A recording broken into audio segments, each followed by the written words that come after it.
It's that time. Trivia 2024 is coming to an end, and before we choose the names of our winners in this year's contest, we need to review the answers to last week's question. So let's jump right in. Question 16 talked about a new way of visualizing long-term weather data called weathergami, and it was unveiled last year. And according to the chart for Harrisburg, what are the most common maximum and minimum temperatures there? You can see the list, and the answer was C, high temperature of 87 and a low of 70. If you've never seen weathergami, this is what it looks like.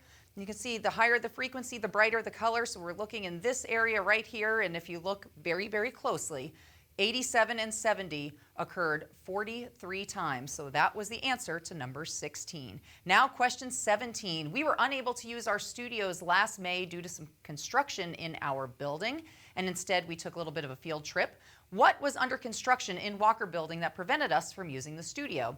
Was it windows, electrical, bathrooms, or flooring? If you answered D, you got question 17 correct. And we did let you know that this was going to happen. If you don't believe me, here's a clip. Yeah, we've got some construction going on the floor tomorrow. So for our own safety, we're actually taking a Weather World field trip. Looking forward to it. And if you're dying to know what the floors turned out to look like, well, here's a shot of the 5th floor of Walker Building and our new flooring. But enough of that. Question 18 talks about snow squall warnings, and 1,279 of them have been issued across 36 states since they began in 2018. Which state has never had a snow squall warning issued within its borders? Alaska, Arizona, Delaware, or Virginia? And if you answered Alaska, you are correct. And if you don't believe us, well, here you go. Arizona has had 13. Virginia, Delaware both have had 3. Alaska, none yet. So an interesting one right there. Now, question 19. A former Weather World forecaster shared a name with a 2023 Penn State athlete. What sport did that student play? Lacrosse, soccer, football, or golf? Well, we have a few big Penn State men's soccer fans here on the Weather World team. So if you answer B, that is correct. And we just really enjoyed this past season because it reminded us of former graduate student Pete Mangione, who forecasted for Weather World all the way back in 2004. This is the old set back in Wagner Building. This was a newspaper article, a picture of him with Paul Knight. Here's Pete Mangione today, now living in Denver after 17 years of broadcast television, now working for a climate risk company in Denver. And here's the student athlete, Pete Mangione, who graduated in December. Really fun soccer player to watch, and ironically, just yesterday signed to a team in Cincinnati. So the answer was soccer because of the name Peter Mangione. And finally, our last question in this year's trivia contest. In the summer of 1957, Dr. Charles Hostler shared information about a hurricane in one of his first central Pennsylvania television broadcasts.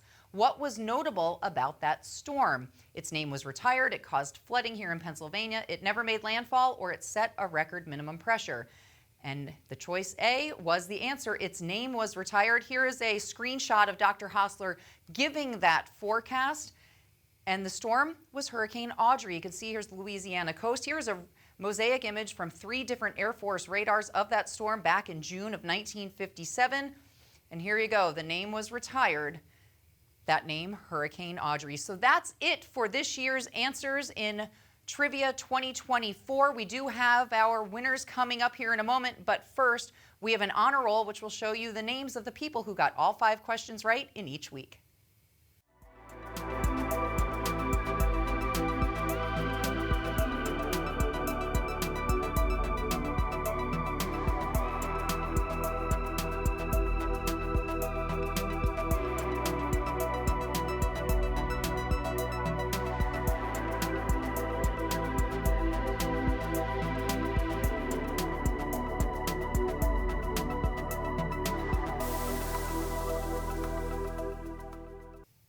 And a hearty congratulations to all the folks who are on the weekly honor rolls this year. We do want to give some special thanks tonight. First to Christine Allen, who is our question narrator. Chris has been our narrator for many years now. And also to Kyle Imhoff, who is our contest manager and managed the database. We had over 200 folks participate in this year's contest from multiple states, not just Pennsylvania, but also South Carolina, Virginia, Arizona, and Florida. So great to see some participation. Only 25 names actually will be in the drawing this year for the prizes. That means those folks got 10 or more correct in this year's contest. It was a tricky one and a tough one, as we heard from many of you. All right, we're drawing from the Weather World 40th Anniversary Cap, of which will be given out to some of our prize winners tonight.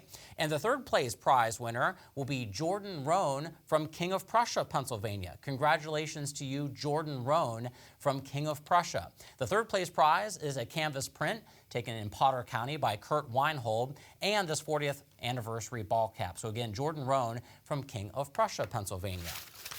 Okay, moving right along, it's time now for the second place prize. This is for the Cozy Collection. And the winner for second place this year is Al Specht from Burnham, Pennsylvania. Al Specht from Burnham will be winning the Cozy Collection. So that includes a Weather World embroidered blanket, a beanie right there you see, and Superstorm 1950, a signed copy of this book by Dr. Dave Call, who was the first undergraduate forecaster on the show back in the late 90s. So congratulations, Al Specht, for second place. And finally, it's time for the grand prize drawing. This is what everybody's been hoping for this year, and that will be going to John Sukenik from Forest City, Pennsylvania. John Sukenik from Forest City will be our grand prize winner. That will be for the Tempest weather system.